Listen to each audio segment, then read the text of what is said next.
Armchair commanders, we call the shots. From our living room thrones where the action's hot.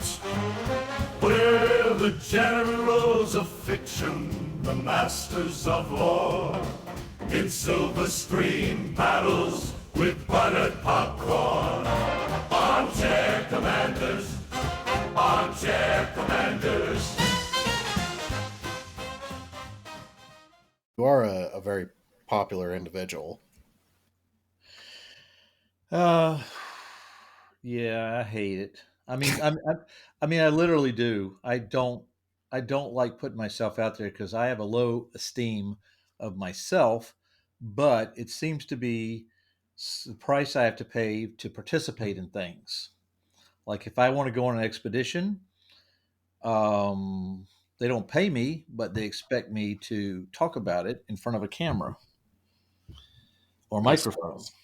Well, I remember, we have a mutual friend, Ken, who he was mentioning like when the whole time thing happened, he was talking about how news agencies were wanting to reach out to you and you're like, I hate this.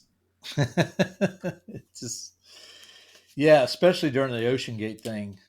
Holy shit. But welcome to the Armchair Commanders podcast. My name is John. And I'm Jack. And this week we are fortunate enough, it's been a long time coming. The often mentioned by all our other guests, Parks Stephenson. Hi. You got me now. It's great to have you, and I gotta say, I have to bring this up just because of the people in my life have really given me kind of sideways looks. So, I talked to my wife and I talked to my friends and I'm like, oh yeah, I'm super excited. We're going to have, this guy on. And they're like, I don't know who that is. I'm like, oh, do you remember, like, have you ever seen like a Titanic documentary? And they're like, yeah. And I'm like, well, he's on like 2/3 of them. And I'm like, and they're like, oh, that's really cool. What movie did he pick? I'm like, Battleship. And they're like, and they just like, it fries their brain. And they're like, what?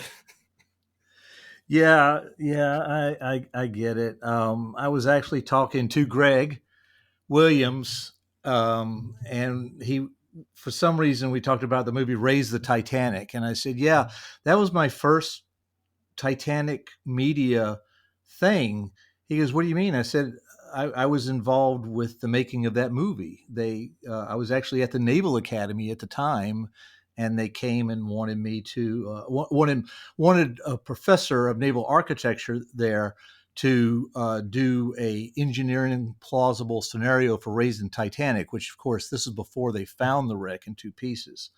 So he went to do that study. He was my professor. I was taking naval architecture at the time, and he asked for volunteers to help him with a study that would go into this. And of course, I raised my hand, and that was my first experience with Titanic in the media. The reason why I raised my hand, because I'd been fascinated with Titanic since I was a kid and had done some work, back in the day when there was no internet and it was all about letters. You write to the Titanic Historical Society and they might help you connect with some other Titanic expert, and you'd write a letter, and about a month later, you might get an answer or something. And that's how we talked back in the day. But anyway, we can discuss that at another time. He said, you ought to do Raise the Titanic next. And I said, well, let me get through Battleship first. I mean, Raise the Titanic might be a little bit of a stretch. I mean, you could probably sell the Cold War aspect of it, but it sucked too. Well, I was so disappointed by Raise the Titanic because I'm a big Clive Cussler fan. Yeah. I grew up reading, all the Dirk Pitt adventures. Yep. And fun fact, I live out here in Colorado. Clive Cussler's car collection is here in Denver. Oh yeah. Yeah. So anytime my dad comes out to visit, he's always like, we're going to go see the car collection. I'm like, okay, Dad. Um, so yeah, that movie was very disappointing especially because I thought the book was actually quite good. Yeah, it was. So if we're not going to do that, that's absolutely fine. I'll just tell you the rest of the story. So we do this study, and engineering wise, it made more sense to raise the wreck in stages so that it didn't fall apart as you were bringing it up. So we took what the book said and what the movie producers said they were going to try and use from the book, with the syntactic foam that they would fill the wreck with, and lift it a bit and tow it in toward land, and then lift it a bit, tow it. And by the time it got to Halifax or wherever it was going, it would just be breaking the surface. So the movie company that commissioned the United States Naval Academy to do this study, and we spent um, a good part of a semester working on this, doing drop tank tests and all kinds of stuff. They looked at it and go, "No, it's not dramatic enough. We need it shooting up out of the depths, whoosh," and that's what they did. So all that I didn't use a damn thing out of the study. The thing that really gets me about that is like, one, we already have a proof positive example of what trying to do things dramatically or kind of half-assed will do, and that's, you know, you get the Cairo broken into three pieces. Um, but also, when I forgot who did it, but when they recovered the big piece from the Titanic, Yeah. like that, like, don't get me wrong, massive piece of metal, absolutely not exactly an easy thing to recover. But when I watched the whole thing about them recovering it and like how like halfway up they basically lost it and it went crashing back down to the seafloor, I'm like, that is exactly what would happen to the Titanic. Is they would try and raise this thing and then they would end up just like nose diving that shit into the seafloor. Well, yeah, and you'd never be able to lift it. What we know nowadays, the bow section looks like it's in one piece, but it's really in two pieces. It has the appearance of being in one because the well deck is still intact. But if they tried to lift it, the forward part would break off the after part of the bow section, and it would just fall apart. So, and then there's other stuff. I'm still working Titanic. There's going to be yet more stuff to come out on it. I'll tell you all to stay tuned next couple of years. But there's no way we're raising the Titanic. Not in any kind of recognizable piece. That attitude. Yeah, with that attitude, what the hell are you? That's a quitter's mentality right there. Yeah, you know what? I'd back it up with everything I know, but then this would become about that, and this isn't what you're about, and I can't talk about it anyway. So Yeah, let's for all you just, know, there are still people down there. that's right. You ever see Goliath the I Weight? hear the lobsters made it. Yeah, yeah. Oh, I haven't heard that joke before. I'm They wrote sorry. it out in the swimming pool, which happens to be still be full with water. Yeah, did you ever see the movie Goliath the Weights? It's from the No, 80s. Oh my gosh. Do you know who Emma Sams is? that's I'm failing you today. Okay, you missed out, but she was the hot thing back then. And Goliath Awaits is basically a story about an ocean liner that got sunk in the 30s, and people still lived in it on the bottom of the ocean. In fact, a community grew from it on the bottom of the ocean. And then one day, divers go down and they look in a porthole, and Emma Sams, the beautiful Emma Sams, looks out back at them through the porthole. I'll always remember that moment. It's one of those made for TV movies Okay. back in the day. You Google it sometimes. It's a ridiculous movie, but it, a lot of fantasies out there that played too. Oh, okay. She was on General Hospital. Okay. She was a British actress, and she just was stunning for her time. I'm not saying Um, she isn't now. I just haven't followed her in recent years. I have no idea what she's doing nowadays. But you know, I I'm not going to make a comment. because I just Googled. Anyways, that aside, That aside, we haven't even gotten on the topic we're supposed to talk about yet. I told you we tend to meander around here. Battleship. Battleship, yeah. Here's the thing: is I totally get what Hollywood was trying to do, especially after the success of like Transformers and like Hollywood and Hasbro teaming up has netted them like a ton of money.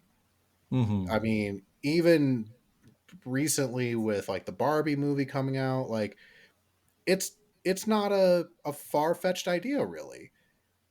And like especially with like the popularity of take like Godzilla films, the idea of okay, we're going to do Battleship and it's going to be US Navy versus aliens. All right, that sounds like a awesome premise to a sci-fi action war movie. Um I know you already mentioned it to me earlier, but I think this kind of fell flat for me. Okay. Well, I can tell you why I got excited by it. By all means, because like I mentioned earlier, I tell people like, yeah, we got the dude that's he's at the USS Kidd, and like all our other guests talk about you, and he's like in every Titanic documentary, and he chose this. So please, please Clear him tell me out. please tell me why this is your favorite. Okay, well before we do that, so as you probably know, I left Southern California 3 years ago and moved to Louisiana to take the USS Kidd, the destroyer. And why did I do that? Because, well, first it started with Titanic. Titanic introduced me to deep sea diving. And then in deep sea diving, I did some other things.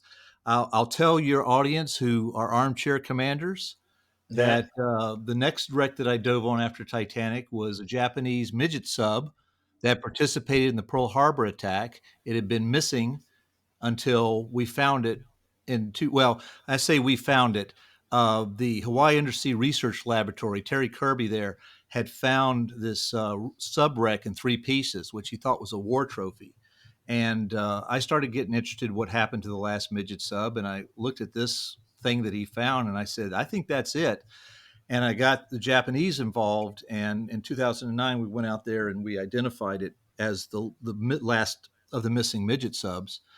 And I've continued my research since then. And as soon as I retire from Kidd, I'm going to start writing books. And the first book I'm going to write is going to detail all the evidence I have that this sub actually got into the harbor on December 7th, set herself opposite Battleship Row, and fired two torpedoes, one of which did not explode. It was aimed at Arizona, but it did not explode. And then the second one hit Oklahoma and caused her to capsize. So it was responsible for the second most iconic event of the attack, the capsizing of the Oklahoma. And a lot of people are going to say I'm full of shit, and they have. I've got a lot of Pearl Harbor experts out there who told me I'm full of shit on this, but I've got the evidence, and I'm going to reveal that at some point. But even Well, that I one, I don't recall that being in Michael Bay's film, so it's nope, obviously wasn't in wrong. Michael's Bay. No, nope, nope, nope, nope. It's not out there yet. It's only being talked about in the expert community, and a lot of people like to shut me down on it, but then from there, I went on to Titanic again, and I met Victor Vescovo, who, after Titanic, wanted to go explore more deeps and asked me if there were any wrecks in the Philippine Sea. And I said, oh, you got to look at the Battle off Samar in October 1944. This is the Johnston, the Hull, the Gambier Bay, and Samuel B. Roberts that we could go try and find. And we found Johnston, and that was the wreck in 2021. That was the wreck that finally got to me emotionally. And from there, I would quit my career after I retired from the Navy. I went into aerospace engineering, and I quit that career because it just didn't appeal to me anymore. The Johnston, I don't know how to explain it or anything like this, but it just got to me, and I was no longer happy with what I was doing in life. And about that same time, the Kidd became available, and therefore now I'm in Louisiana. Um, and in Louisiana, I have learned about sweet tea and whiskey. So I have that here with me Combo. tonight, and that's what I'm going to be drinking. I'm wondering, should we have a word during this talk that if the word comes up, I take a shot? Games like that. What's the battleship word? I don't know. Why don't you tell me what? Oh, we're taking a shot every time we say the word battleship. Okay, Ah, no. Hey, what movie were we reviewing again? I think it's over the B Destroyer. What's that classic children's game? Sorry. well, you tell me what the word is, Mousetrap. and I'll take a shot every time that word is mentioned. Yeah. Jack, you choose the word. Oh, you little patsy. I want to I have say a child to take care of after this, so I can't get trashed. So I'll take the shots. try telling that to my dad. I'm kidding. That was a joke in poor taste. we know it wasn't a joke. But and anyway, fuck it, Battleship maybe. I know Okay. I'm not creative, but spare Okay. me. I'll remember that as I talk, and I'll try to avoid the word. But if it slips out, I'll take a shot. You're gonna say like the ship or the vessel or the boat, aren't you? I don't know. I love the fact that, like, this is the first time that we've talked to each other, and like probably within 2 minutes, because we were getting things set up before the episode, and like first 2 minutes of talking to each other, Parks is like, yeah, I'm just here with my whiskey in my underwear, and I'm like, thank you for not turning your camera on. Like, Yeah, it's been so that kind of I day. don't know how much further you can go with that. So Okay. Well, anyway, that's where were we before I went off on that tangent? I think we were about to talk about the movie. Okay. So Jack, had you ever seen this film before? Not, but it's been on my list, surprisingly. Like, you actually wanted to see this? I have a running list on my phone of movies I feel like I need to see. And they're not always good movies. They're like trashy pop action movies like this, too. Actually, now that you mention it, I gotta strike that one off the old list. I remember when I saw the previews come out for it, I was like a big stick in the mud, and I'm like, oh, that's so stupid, so I never went and saw it. And then I saw And then it, you and I was like, man, this movie is stupid. However, it's fun. Like, and then John discovered the power of drinking while watching movies. that Well, was a big help in this equation. okay. I remember So you were dumb. asking me, you were saying it was kind of lame, and I was about to tell you why I liked it. So obviously, for me, it's a museum ship fantasy movie. I know the internet is full of everybody with all the ships that are currently going through dry dock. New Jersey went through it. Texas is being redone. Kidd's being done. With all these ships going to dry dock, the internet is just the same people who say that Titanic never sank, that it's their sister ship Olympic on the ocean floor and not Titanic. Um, the same crowd is saying that all these ships are all of a sudden getting worked on because they're getting ready for World War III. And we're going to rehabilitate an 80-year-old warship to go into the age of hypersonic missiles and fight for America. Yeah. Well, according to this movie, the USS Missouri can take on alien spacecraft. So that Well, that's totally it. Yeah, tracks. exactly. So on the internet, I have to defend, I have to try and push these people off talking about my real ship. But then to sit down and watch these guys get into a museum ship like Missouri and go fight aliens. I mean, come on. I watch war movies. I'm a historian as well. I'm also a historical reenactor, and I highly prize accuracy in films, especially in war films. I've got my very strong opinions about a number of war movies. Obviously, I won't even, let's put the scale from on this side is Tor Tor Tor, on this side is Pearl Harbor, and everything in between. But this movie, I can take off the historian cap. I can even take off my serious museum ship owner or director hat and just watch the fun. But also, it's a Navy propaganda movie. The Oh, Navy absolutely. looks so That good in this movie. There are this is scenes in that the that get golden my era. heart pounding, like especially in the beginning when they're getting ready for RIMPAC. It just I love watching those scenes to rock music and everything. Oh yeah, I made the joke to my wife. I was like, man, they spent half the movie's budget licensing AC/DC songs for this movie. Oh yeah. Oh, hold on a second. Battleship. Okay, there we go. Uh, uh, First shot. Um, yeah, no, but it's like in this golden era of I blame Transformers. Transformers really set the mold, and a lot of films tried to ride that coattail. Mm-hmm. Yeah, I And would the even U.S. take it Navy back was farther. more than happy to I would I lend would take some. it back farther to Pirates of the Caribbean. That was the first movie that showed that properties like Disney attractions were popular, and they started making hay with that. And Hasbro sitting on the sidelines goes, "What do I have?" They got board games. Then you got Clue was a movie there for a bit. That's not Hasbro, but you could see the success of some of those movies probably got the Hasbro executives thinking, "What the hell are we missing out on here?"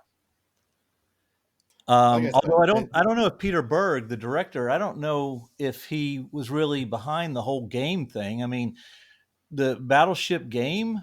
I think they went with Peter Berg because they were just looking for a specific type of film. No, I know, but I just hold on. I said the word. I got to do another one. Yeah, I get that. Um, they must have known that. Well, first of all, it's one of their most popular games. How are you going to make a movie out of that? It's going to be a war movie. I'm sure one day somebody said aliens, and everybody went, "Ooh."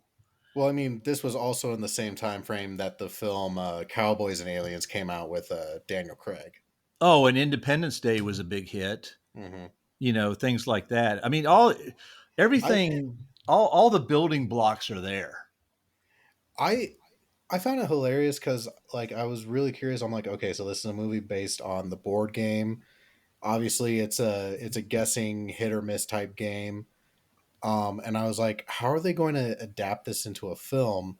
And then Jack and I, we usually text each other when we watch these films, just like things that really stand out to us. And I found it hilarious because there's only maybe like a 10-second little clip in this film that actually directly relates to the game. Yeah, exactly.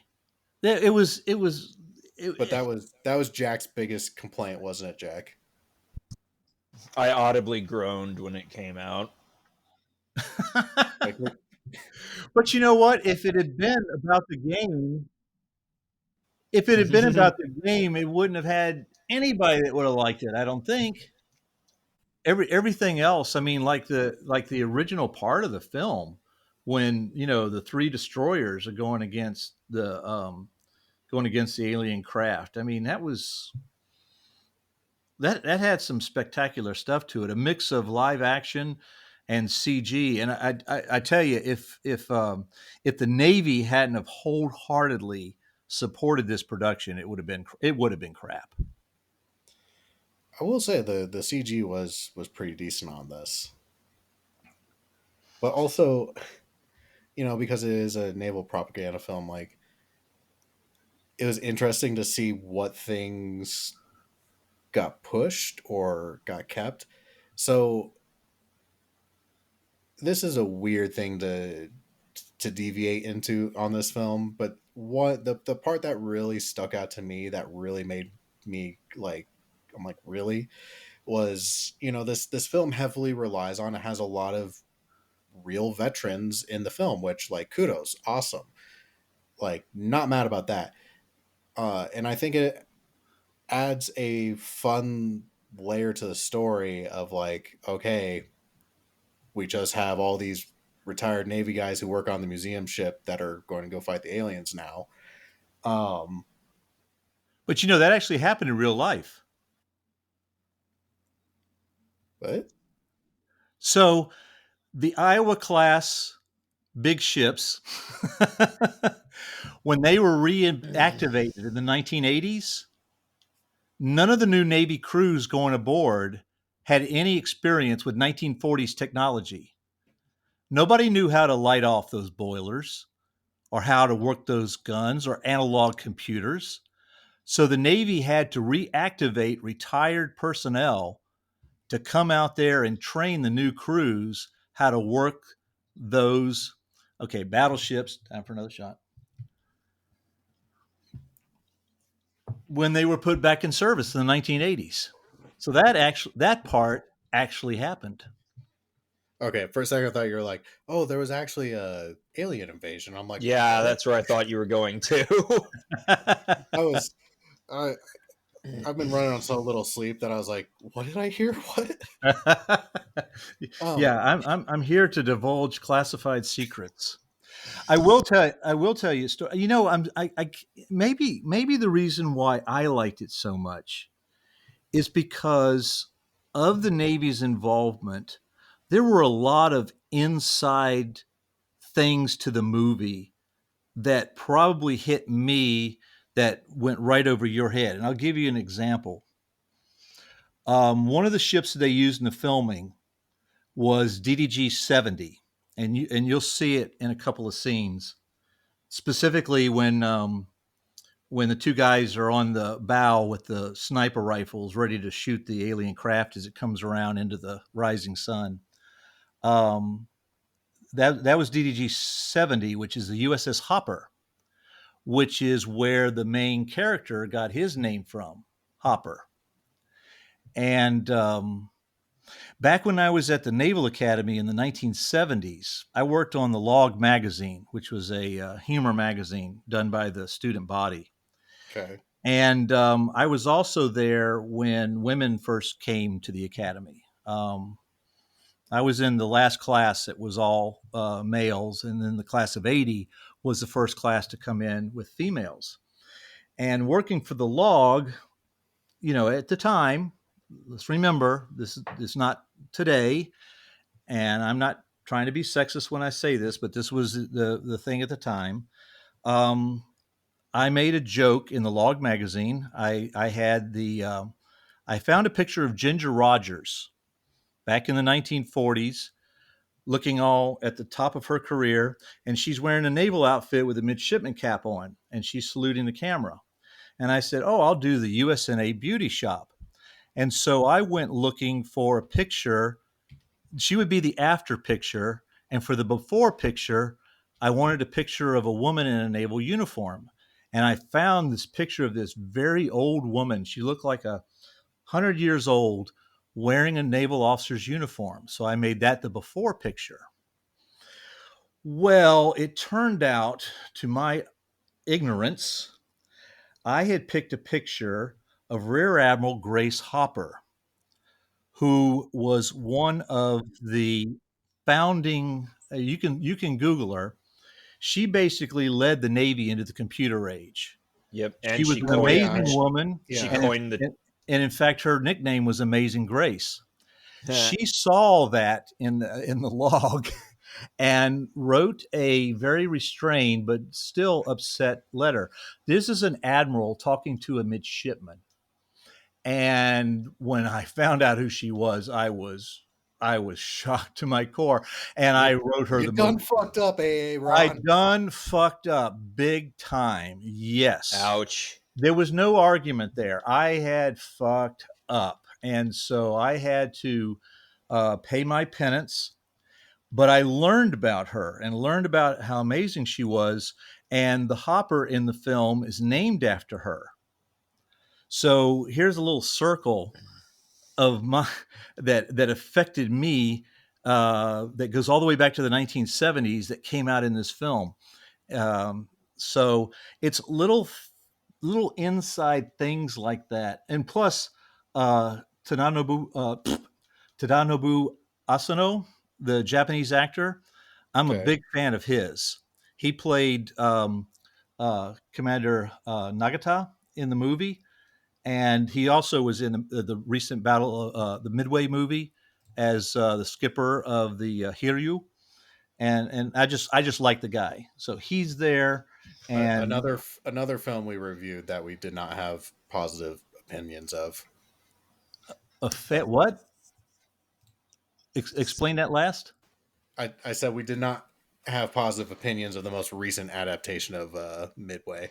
Oh, okay. Well, I can get into that later. Maybe another time. I've got definite feelings on that. I half agree with you on that. But I think the first half of the movie sucked. I thought the second half of the movie was pretty good.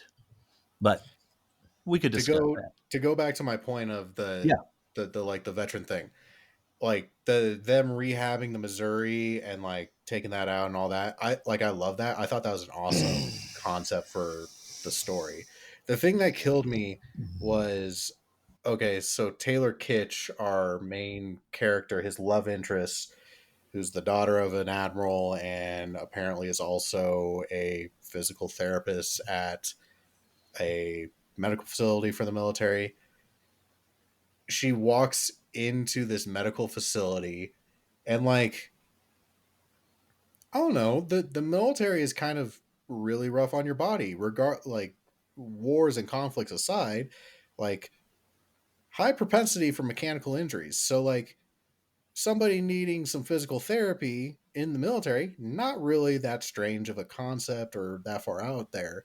But like she walks into her job and literally every single person in there is an amputee. And I'm like, who at the Navy thought this was a good idea? That it's like, join the Navy, you'll lose a leg. Okay. I didn't take that message away from it. That's what I got out of it. I was like, what the fuck? Why is everybody an amputee here? How much sleep are you getting every night now? You said Like 3-4 hours. you go to some dark places. I didn't get that at all. I'm sorry. I don't know. Did you feel offended, Jack, as our only amputee present? Not really. In fact, yeah, I didn't even take note of it. But maybe now I'm offended now that you pointed it out. Huh? I got offended on your behalf. Well, thank you. The only time you're a real friend. The only time I felt something like that was in the movie Starship Troopers. Then the services turned me into the man I am today. Triple amputee. Oh God.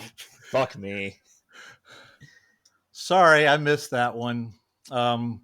Maybe it's just because I was looking at Brooklyn Decker. I don't know. I yeah. But anyway. So what do we think of the aliens in this? Who cares? They were the enemy. Yeah, fuck them. They're only the main antagonists. It was all about the Navy. They fought somebody, and it wasn't anybody that would get people upset politically. Although they did say it's got to be the North Koreans. I'm telling you, it's got to be the North Koreans. Oh well, it's got to be the North Koreans because we can't have China be the enemy. No, that's can't have them protest. We need that money. Yep. Yeah. No, Aliens good. What's hilarious is Tim sent me a message the other day because he finally listened to our episode reviewing Red Dawn. And first off, he's like, "How dare you give my favorite all-time film anything less than 5? It is a classic." I'm like, "Well, if you want, you can come review the remake with us." And he's like, "They never finished that." I'm like, "Yeah, they did. It came out in 2012. Also, that great year for film. We were just going for it." Um, and he's like, "Oh, that's the year I got blown up. That's probably why I didn't see it." Yeah, it's those damn North Koreans on the Kid. I swear. Yeah, but 2012 is such a weird year in film, and I you know what? I blame the Mayan calendar for it. Yeah, I Everybody was was like, gonna "You say know we all what?" thought we were gonna die. Everybody's Yeah. like, "You know what? The world's going to come to an end. We're going to make whatever we want for a film with no repercussions." Fuck it. Well, still, it just, uh, I just, a movie about, you know, get, like I said, probably something that really attracted me to the film was how authentic the Navy was portrayed. I mean, they got all the details right. Navy obviously had full on assistance in this. You know, people wearing their flash hoods and their gloves properly. I mean, just little things like that. I appreciate it. I enjoyed watching the Navy part of it. And then they fight against aliens, which allows them to expend ordnance. I mean, the one scene where the destroyer is going right at them and they launch everything. They've got torpedoes, they've got the ASROCs, the tomahawks, the 50 cal, everything that they could throw, 5-inch, everything they could throw at them is just coming at this camera. And I was going, yeah, fuck yeah, that's great. I get excited by things like that. No, I thought like the actual naval combat scenes and all that was amazing. Like, it was one of the places they spent a lot of money. Um,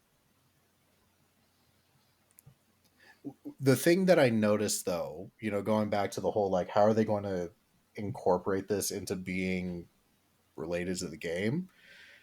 I don't know if you noticed it, but the aliens kept launching these things that kind of looked like pseudo depth charge type deals. Oh, they were supposed to be the pegs in the Yeah, game. they Yeah. if you freeze frame it, they look like the pegs from Battleship, and I'm like, I had to rewind. And I'm like, what? Really? But you But see, I know, think that's funny. no, it was a good little detail because I was like, man, this is a really weird choice for such an advanced civilization. Well, they really had to struggle to bring the game in. It's like you mentioned, the actual real gameplay is only a few minutes, and it's not the heart of the whole thing. It just it's like they take this detour to do this scene to show the game on the grid.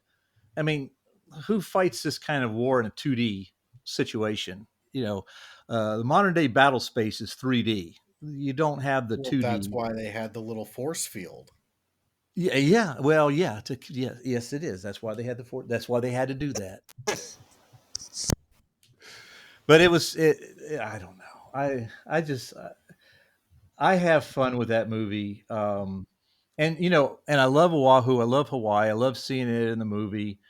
Um, it just and like I Oh, said, let's jump into this battleship, and then there's other things that are so obviously wrong, like Get it. hauling that 1,000-pound shell throughout the length of the ship.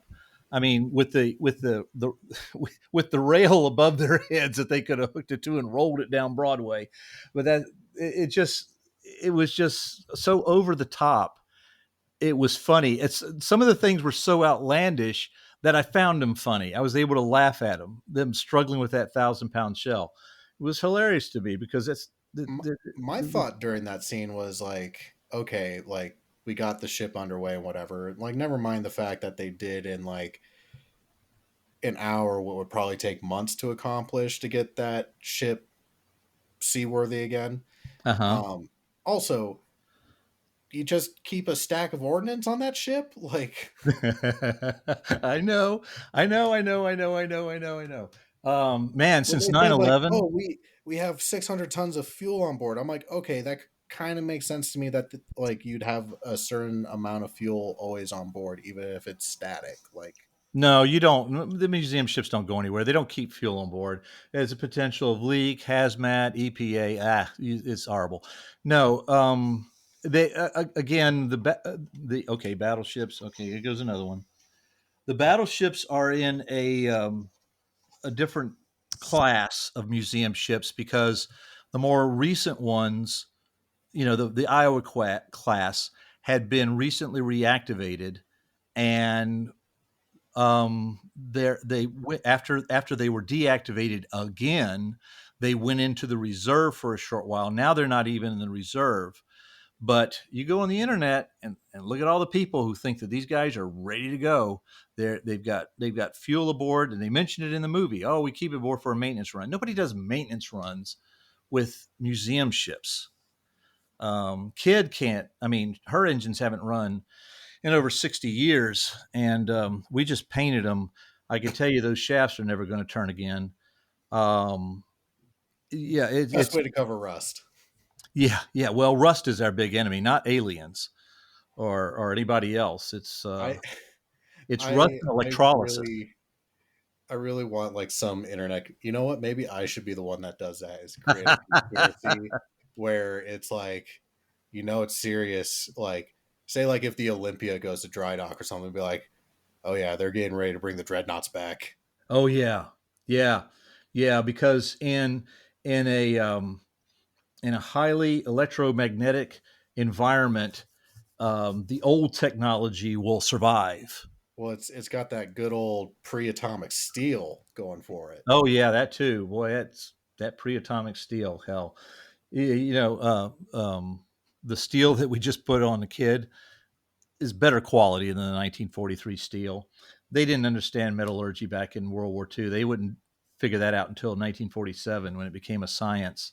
But yeah, believe that it was pre-atomic steel is better. So, among other issues, just technical issues of this film, Yeah.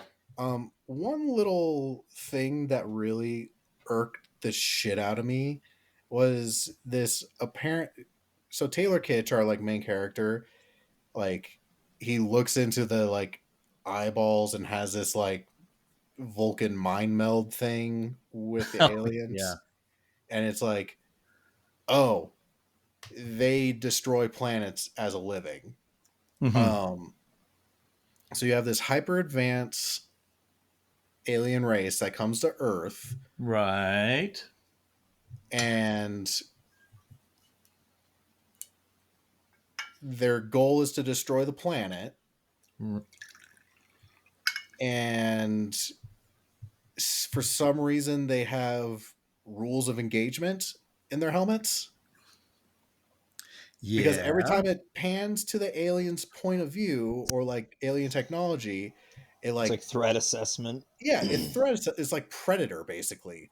It, it it's like, are you a threat or are you not? Like, okay, if you're a war-based civilization where all you're looking to do is to destroy this planet, why do we have green light, red light on destroying shit?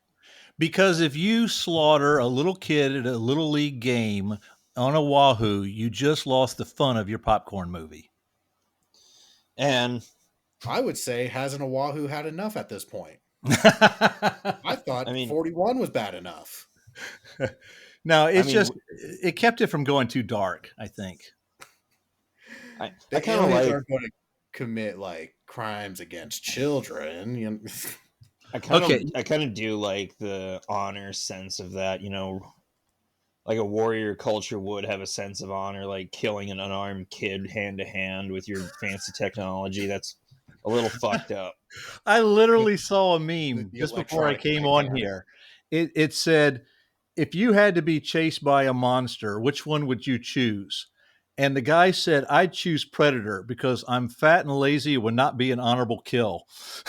Yeah, honestly, That's fair. just fall down holding something, acting like you're in pain. Yeah, the whole mind meld thing is a plot advancement technique. You cover a Exposition. lot of ground in a short period of time. And then again, if he killed everybody, he would have killed the chief. He would have killed Taylor Kitsch. He would have killed a lot of people, and the story would have gone right down the toilet early on. He would have killed Rihanna, and it would just Yeah, I mean, anyway. Taylor Kitsch wouldn't have survived this, and then he would not have gone on to be a Navy SEAL in another Peter Berg film. So, Yeah, yeah. And you know what?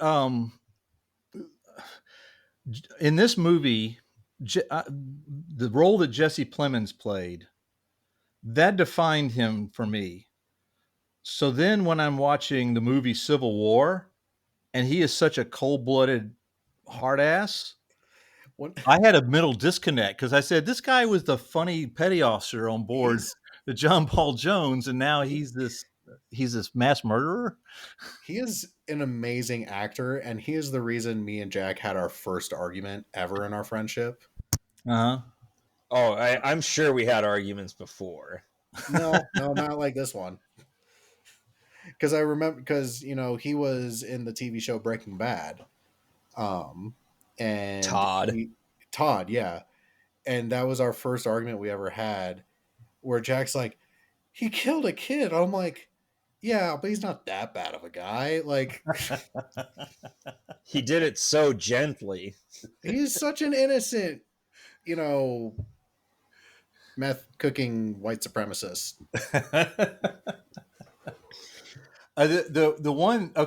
The one thing in the movie that bothered me the most, I will say, and again, maybe this is because I have the background for this. It struck me on a personal level. The whole club hauling sequence. If you Okay. don't know what that is, that's a tactic that was used back in the turn of sail, where if a sailing ship had to go on to a different tack suddenly, they would drop an anchor and it would slew them around. And here we Um, were making fun of the USS Missouri going Tokyo Drift. yes, that's the scene. Now, what's funny, it was even funnier before that, because in order to get underway, they had to cut the forward port anchor chain. Made a big deal about them cutting it with a welding torch and then it dropping into a thing. And then all of a sudden, she's got an anchor again. Okay, that's lack of continuity in the movie. But then to do that, boy, just having restored the anchor chain locker in Kidd. um Number one, there's no quick release of an anchor chain. It's held in place by a shackle that you would have to climb down in this very restricted place to undo the shackle with tension on it. No, it's impossible. Also, the physics are such that kind of maneuver would have torn the bow right off of Missouri, and mayhem would have That'd be a ensued. real downer to the film. Yeah, that was the one scene that got me, but I have to acknowledge that it was a very dramatic thing. It's one of those quick turn of the tide battle things that people like to throw out. I guess it's more realistic than in a Star Wars film where you use the Force to get out of an impossible situation. Oh, you're going to die now. Oh no, I got space wizardry, and then you live. But anyway, it I mean, was. that's kind of the whole premise, though. Is space wizards. Yeah, I know. I have trouble with that. I'm an Andor kind of fan. You know, I like my you know what Star I Wars to be really needed out practical. of this film is, But you mentioned uh, briefly Rihanna being in this film, and it's really astounding to me that they would spend the amount of money that they did on some actors. Like, so one, like, granted, I know Rihanna's not like a super big film actress, but she is a major name that is going to be a pull for people to come see the movie. And it's mhm. like she gets a lot of screen time, but she doesn't get like any lines whatsoever. And it's like it just seemed like her character was very empty. Um that aside, what I really wanted is I wanted more Liam Neeson. Uh, Yeah, except that. yeah, they put him in a place where he couldn't do much. Um, because they couldn't afford multiple days of shooting with him. I don't know. I don't know about that. You know, I watched the movie today to refresh it in my memory before coming on here tonight, and I saw something I've never seen before. There's a scene after the end credits, and it happens in Scotland. Have you seen the end credit No, I I scene? have did not know not. this had an end credit scene to it. It's at the very end, and all of a sudden you're in Scotland, and these three boys are walking along the road talking about Jay-Z and Beyonce, and I'm going, is this some kind of playoff against the fact that Rihanna was in the movie that they're talking about Beyonce? I wasn't sure. And then they find a piece of spaceship and they force the door open and one of the aliens comes out, and that's the end scene. But Oh, so they were trying to set this up for a sequel. maybe. Poor bastards thought they were getting a sequel. Man, the box office did not support that idea. Yeah, No, it didn't. that was shot down quite quickly. That was a bad year for Taylor Kitsch because he was in 3 movies that year, and that was supposed to be his transition to major stardom. And all 3 movies did not do well, and he didn't make it. I mean, he's still around, but he was being groomed to be the next, Yeah. Brad Pitt or something. Yeah, And because he was doing that, and then like a couple years later, he did Lone Survivor. But before this, like he had like a really long run on the show Friday Night Lights. yeah, And when this movie started, he still retained that look from Friday Night Lights, like before he stole a chicken burrito and then became an officer in the United States Navy. Um, I love how you're like, this movie's so accurate. I'm like, I don't know about that particular part, but well, I didn't say accurate. I mean, I'm not going to defend the movie's accuracy. I mean, how many years does he was when he got to be in the Navy? When we saw him later, well, he's at uh, least like 30 something. well, he's got enlisted surface wings, officer surface wings. So he did time as enlisted. He's got a good conduct ribbon, and with the rest of his officer ribbons, he's got 3 or 4 rows of ribbons, and he's a lieutenant. So he's at least 6, 7, 8 years in, maybe. He's a Mustang. He started as enlisted, and then he got a commission as an officer, and then he became a lieutenant. That's a lot of years, and I didn't see him or Brooklyn Decker or anybody else age that much. Skarsgård stayed about the same rank, I think. Yeah, the whole world kind of stopped, and he got a compressed advancement in the Navy. No, it's not accurate. It's not accurate, but I don't care. I needed his his best the best scene in this film. I love to play it all the time. He's late for the ceremony on the bow of Missouri, and he's running aboard, and he goes past his tour group, and this kid says, "What's the difference between a battleship?" Oh, hold on. What's what's the difference between a battleship and a destroyer? And he says, "Oh, battleships are great, but they're like these dinosaurs. They're just like a big punching bag that takes all the blows. But a destroyer's like the Terminator; it dishes it out." And the kid's smiling, and he goes, "Are you the captain?" And he goes, "No, I fight the ship. That's better." Again, inside joke. I was a tactical action officer in my time. I fought the ship for the USS Constellation. I'm the one in charge of the weapons, and that is probably the best job underneath being the captain. So I got that, and I laughed out loud, So, and so you probably was got to the do only what one in the Rihanna theater that did did. and pull the triggers. Yeah, yeah. So yeah, I forgot the inaccuracy because I enjoyed that line. It all led up to delivering that line, and that kind of happened all throughout the movie. All this stupidity to give me these payoffs. That's what I enjoy about the movie. And to think we got this movie before World of Warships. Man, you know this film wouldn't have bombed if that game was around yet. And sponsored it. Well, yeah, You and get your and special battleship skin for the level 10 USS Missouri, only 1,300 doubloons. well, it's not too That late does to include it in the Conti collection. You know, That, I've been tempted, but like I have I have like a beef with like microtransactions in games because I have World of Warships and I'm like, oh, I should probably buy the kid, but it's going to cost me like $30, and I'm like, I can't do this. Well, you better do it now because I'm working with World of Warships to have the special skin when we come out in our new camouflage pattern. They're going to be offering that skin. Can you just ask them to give me a code? Say, hey, I know this guy. Give him a break. Oh no, Oh, the freaking Navy 250 drop boxes are, it's like if you wanted to get every single like loot crate for the US Navy's 250 celebration they're doing on World of Warships, it costs you like $100. I'm like, I cannot do wow. this. Plus, I'm saving up for the USS Hornet, so Okay. because they got the Doolittle Raiders part to it. That's okay. We destroyers. We do our work. Our backbone of the Navy work without the recognition. I get it. All the big ships get all the glory. So, Jack, what are you drinking this evening? We know what you're drinking, Parks. Some whiskey and tea. I gave up the tea. I'm just Oh, drinking just tea. so Got too complicated.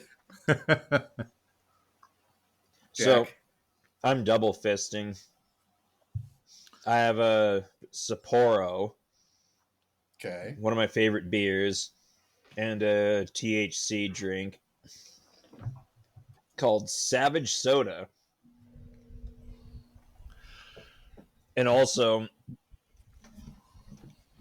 for the shots, I've been taking McQueen and the Violent Fog gin.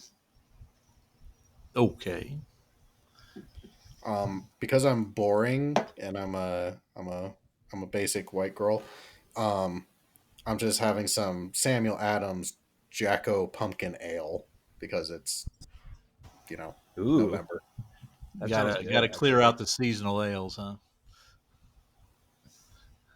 Bro, I just pound Oktoberfest during October. Yeah. But that's why I got the pumpkin ale, is because it went on sale after Halloween. Yeah. Um, I think it's funny on my screen. He's listed as chief naval propagandist, so he Yeah. should be pushing this Navy propaganda movie, right? Yeah, Jack, what was your favorite part of this film? Just the fact that the U.S. Navy upholds all global trade and protects this great country of ours. Ugh. But Man, you should work for their fucking HR department. but speaking of HR and propaganda, I had a really shitty idea for World of Warships. Would that not have been a great PVE seasonal event to have a bunch of players fight an invading alien force, like say in the Battleship movie? Realism be damned.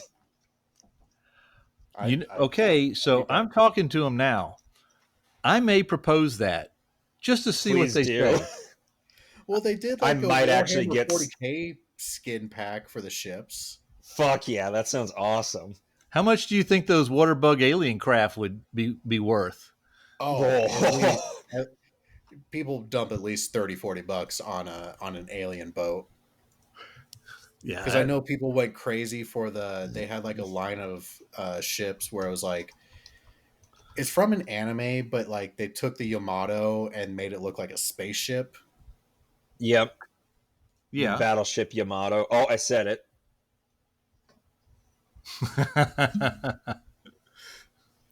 Man, I can't wait till we have you back to do the film. I Yamato. There's several Yamato films now. Yeah, which one did you want to do? I think I've seen them all. Well, we could do the one that's about the accountant for the Yamato, or Oh, yes, Great War of Archimedes. as much as I said that with disdain, I am actually kind of interested in that. That Like, was like the guy in accounting that's like, "Hey guys, I don't know how to tell you this, but Not really gonna work out. Yeah, that keep that in the back of your mind. That might be a good one to tackle. We've also we discussed it with Greg last time he was on. I was like, maybe we should just have like a USS Kidd night where we have you, Tim, and Greg on all at the same time. That could work. Maybe by Um, that time I'll have my barbecue sauce from you. yes, I need to do that. Okay, that's all. That's all that will be spoken about that. What I will Um, say is, go support the USS Kidd and yes, yes, donate. yeah. Yes. Yes, USSKid.com. There's a donate button there. We need it. I know we just got through a yard period and the state paid for the overhaul, but now, we've been keeping the museum open by the slimmest of margins. I don't have money to do any new projects. I've got a whole strategic plan with new exhibits and all kinds of stuff in there, but I have no money to do it with. And I'm not even sure we can keep the museum open until the ship comes back. So yes, even though the shipyard work has been completed on Kidd and she's looking good and it's going to be good for the next 40 to 60 years without having to go back to a shipyard again, the museum's dying, and we need money now just more than ever. So um, We should do a live aid for the Kid. yeah, that would be good. It's my biggest Ooh, get worry and the thing that keeps me up at night. get Um, Rihanna to do a concert from the deck. okay, so now that we're talking about the Kid, let me talk about that part of the movie. Okay, you probably already heard from Tim that the scene with Rihanna aboard the supposedly aboard the Missouri in their fire control room was actually filmed aboard Kid. And the story behind that is that production had shifted to Celtic Studios in Baton Rouge. And I don't know if anybody out there knows this, but it was a very big surprise to me. I'm used to working with James Cameron, and I've been on major studios out in Hollywood, but I come to Baton Can I Rouge. do a timeout here for a second? Yeah, go ahead. Jack, we need to sing the song. Okay, go ahead. Go ahead. I know what you're talking. Go ahead. Come on, Jack. Three, His two, name one. is James James Cameron. Cameron, explorer, pioneer. of the sea. Okay, continue. Sorry. Yes, yes, yes, yes, yes. Well, that's what I get for name dropping anyway. But anyway, I come out to Baton Rouge and there's a freaking major studio here in Baton Rouge. I had no idea. They had seven sound stages. They recreated a lot of the scenes that you see aboard ships during the battle, like the bridges of the destroyers and everything. They were all recreated full scale at Celtic. They redid. They basically copied Kid for the movie Greyhound, and the parking lot, that scene when the aliens were tearing up the highway system in Oahu, that was all shot in the parking lot in Louisiana, in Baton Rouge, in the Celtic Studios. Is wild. And so I've been working with Celtic, so knowing their involvement in there is another reason why I'm interested in it. And then of course the Kid had the scene in there. They were filming scenes, and the script supervisor goes, "Oh, we forgot to film Rihanna doing her part in the Missouri." I don't know if she got fired, or he or she, I don't know, got fired or not. But they looked around and said, "Where can we film it? We've already given up Missouri. That contract's over with. They're already gotten back to normal." Well, Kid, we'll film it in our IC plot. So we've got what we call now what I call the Rihanna room, which is the IC plot that she did her bit in, and so little things like that, just the just reasons why I like the movie probably more than you do. No, here's the thing. I'll save it because I will defend this film a little bit, but um, I think it's about time we give this film a rating. Um, we don't do stars. We like to pick something that kind of stuck out from the movie or is a little representative of it, something a little silly. I think this film rating should be a 1 to 5 chicken burrito. rating. Because what Okay. great love story doesn't begin with a frozen gas station chicken burrito? Right. Personally, And I was gonna go with sick battleship drifts. Oh, and I Missouri said it Tokyo again, didn't Drift. there I? you go. We can do sick Tokyo drifts. Well, your hero, Liam Neeson, said it at the end. Chicken burritos. Yeah. Yeah. I think So I'll have a chicken burrito. I can't do his accent. I can't do any accent, actually. Jack 1 to 5 chicken burritos. um, I gotta give this. I thought long and hard about this, but I think I have to give this a 5 out of 5 chicken burritos just for the fucking drift scene and also the shout out to, the childhood game that starts with a B and how the fucking things look like this fucking the pegs in that game. How much is the Navy paying you for this rating? They aren't paying me a single cent. I am doing this for the betterment of our country's net 20 grand. It's more than our non-existent World of Warships sponsorship. Oh, they're paying me too. Even though I've never played the game. Sign up now with Coach Armchair. Oh, Parks 1 to 5 chicken burritos. Okay. I'm going to break it down a little bit because I don't want to completely damage my reputation. But as a historian, a war movie aficionado, I would give it 1 out of 5 chicken burritos. But as the executive director of the USS Kidd Veterans Museum that benefited from this movie and the overall goodwill feeling about the Navy, even as the Navy 250th birthday collapsed in a government shutdown, and I'll give it 5 out of 5 for just pure escapism fun. That didn't sound bitter at all.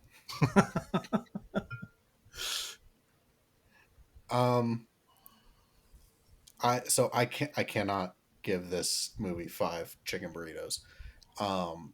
Considering the amount of shit I talked on it.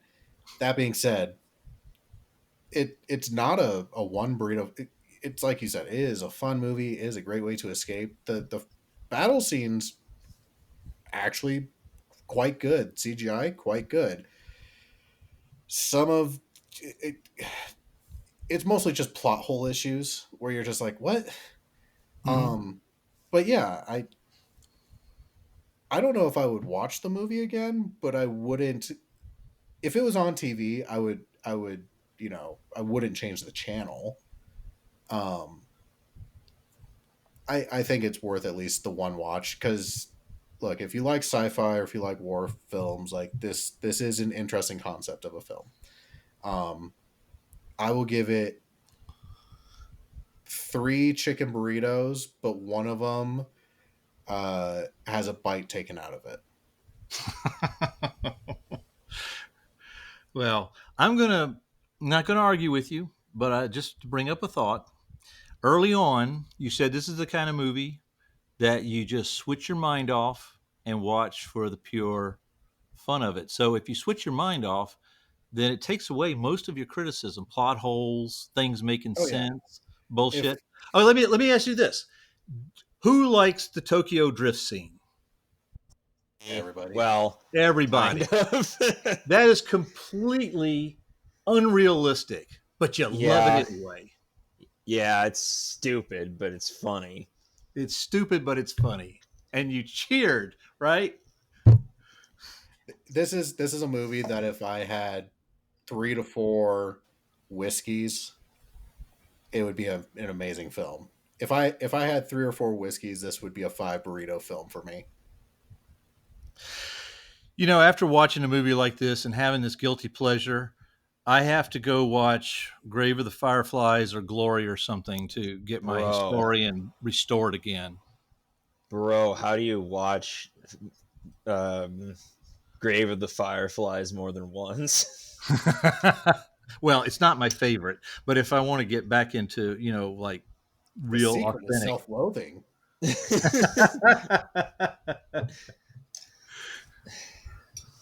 Oh, I've always said that's the movie that I recommend everybody watch once and then never again. I've only watched it once. I was just trying to think of the most accurate war movies that came to mind first. So Jack, I've only seen it once myself. You're right. It's depressing, but everybody should see it once. It is Jack, what the did Rotten ultimate Tomatoes anti-war give movie. this?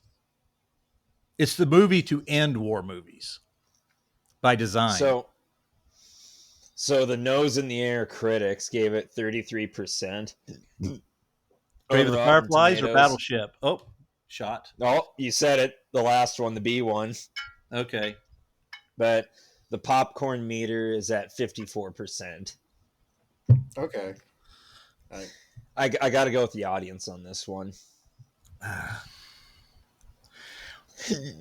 I understand that attitude because when I watched it today, my wife was forced to sit there and watch it with me, and she was definitely not amused. Neither was my wife. And to think that that's the first movie that I watched with my daughter in my arms. She's not going to be okay after this. Yeah, are you happy that she's too young to remember it? Yeah. Parks, I want you to know that you had a part in like a very special bonding moment in my life. Which was the first war movie with my daughter. Will she remember it? Absolutely not. But oh boy, what was I going to say? I completely blanked. That's what lack of sleep will do to you. So yeah, I don't know, but maybe Peter Berg will hear this podcast and he'll come to me and ask me if I can help him make a movie about the Battle of Samar, not a funny one, but a serious one, like a Greyhound-esque one. Yeah, but better than Greyhound. What, you don't want the taunting German U-boats? No, or the big conning tower wide artwork, including one. Did Tim mention during the Greyhound thing that one of the U-boat emblems was from a modern white supremacist organization? I couldn't fucking believe that. No. Oh my! No, it's there's I don't know. I'm not really up on white supremacist organizations, but I do know enough. I'm glad to hear that. That I've seen one that has a skull with an M43 cap with cross bayonets underneath it, and it was one of the U-boat artworks in Greyhound. I couldn't fucking believe they did that. I mean, yeah, we get it. The Nazis are bad. You don't have to shove it in our faces. But anyway, yeah. I didn't like Greyhound before I got with the kid, but of course now that I'm a kid, I love Greyhound. So, hey, those movie deals. Well, no, it's not. It wasn't the movie deal because I wasn't there to benefit from that. But to see my ship come alive in that movie, that makes the movie for me now. It totally makes the movie for me. I didn't have that investment when I first saw Greyhound. I just saw it as a story, and I was sitting there throwing stuff at the screen. No, that didn't happen. No, that couldn't happen that way. No, no, no. And then I got Kid, and I go, oh, isn't she beautiful, pounding through the waves like that? I love this. Yeah. So, this is the least favorite part of my evening now. Jack, did you see the outcome of the game? No, I didn't. I was asleep most of today. Which game? There's only one game, and that's the Army-Navy game. It hadn't been played yet. No, today was an even bigger game, which was the United States Merchant Marine Academy versus the Coast Guard Academy. Oh, okay, yeah. Okay, and then what happened? Yeah, well, the Merchant Marines won, so. Get fucked on. But anyway. So, Jack now gets the distinct pleasure. We have a yearly tradition where we like to place bets on the Academy games. And the winner gets to choose 3 film reviews in a row. and guess who's undefeated? Yeah. So let's hear it. What's your next choice, Jack? Oh shit! Well, you kind of put me on the spot here. Um, Oh, how dare I ask you during our weekly podcast what episode you want to do next? John, you're speaking like someone that lost a bet. That's exactly um, how I'm speaking. um, ooh, I have an idea. No, that's too mean. I've been really mean to you recently, and I kind of feel bad about it, but not Can we just have like a terribly. serious choice I'm fucking looking. between this and the stupid fucking elephant movie? Hey, I gave you a choice. Yeah, I know. Yeah. We recently God damn did it. Operation Dumbo Drop featuring Dennis Leary. Oh, Because who doesn't need a kooky kids movie about Vietnam? sure. Why Yeah. not? One of the most tone deaf movies I've ever seen in my life. You know what, Jack? I will get back to you. Parks, if you would like to share any of the social medias or ways to throw money at the kid, the floor is yours. Well, like I said, it starts with our museum website, usskid.com. You can go on there, you can donate, or we recently figured out the technology um, to sell stuff online. One thing that I did, that Tim and I and a few of us did while ship was in dry dock, as they cut a lot of the steel plates off, we went around and picked up all the decapitated rivet heads, and we're selling those in our shop. You're talking about pre-atomic steel. They're all 1943 steel, and we're selling them through our website and all that. Because that was free for us, every purchase, every dollar of that goes to maintaining the museum, keeping the museum open so that we can accept the ship when she comes back. There's also our YouTube channel, USS Kidd Veterans Museum. We have over 90 videos that recorded the year and a half that Kidd was being worked on in the shipyard. So if you want to see a World War II destroyer get torn apart and put back together again, you can go view those videos. And then we've also, the USS Kidd Veterans Museum also has a presence on Instagram, um, Discord, and we also have a Patreon channel, trying to monetize again to raise money to keep our operations open. So yeah, go to any of those places and you'll see ways that you can participate or donate. And if you can't do either, just being interested in the kid is part of what we're all about. We're here to educate everybody about the ship, her history, and what she represents in the big picture. So there you go. Great. Jack, do you have a film now? I did. Oh yeah, I do. Apocalypto. Apocalypse. Oh, that Yes. alrighty. This has been on my list. I have also been. I have not seen that. It has been on my list. We're doing some uh, indigenous people, early civilization stuff. Goddamn right we are. During All right. November, Indigenous Persons Month. That's right. Also need to do our wounded knee bonus reel. Um, maybe you could watch that, Parks, to do your palate cleansing. It's not that's not in my wheelhouse. I know about Apocalypto. I think I might have even seen part of it, but that part of history is outside my bandwidth. I, We all have our little corners, right? yeah, I can't. Nobody can cover everything, No. and it's not that I don't hate the period or have anything against. I just don't know much about it.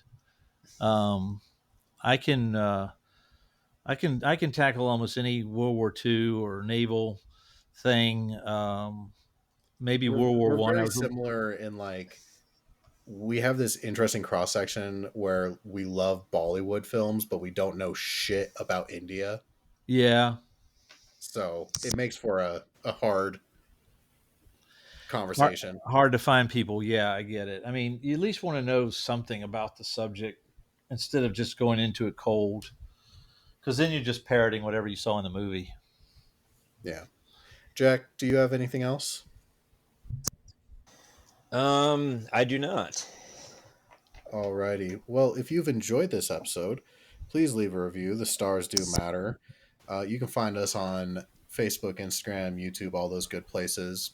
Please go visit the kids' website and give them money. They need it. Parks, thank you so much again for joining us. You're very welcome. It was fun, and yeah, I got to go out now to my wife and catch up on what she's doing. I am sure I have many a chores waiting for me as well. So, But I've had a few more shots than you've had, so yeah, I don't think newborn plus multiple shots would make for a no. good evening. And to broadcast on the internet, it's even worse. Oh yeah. Until next time, I've been John, I'm Jack. and we will see you all later.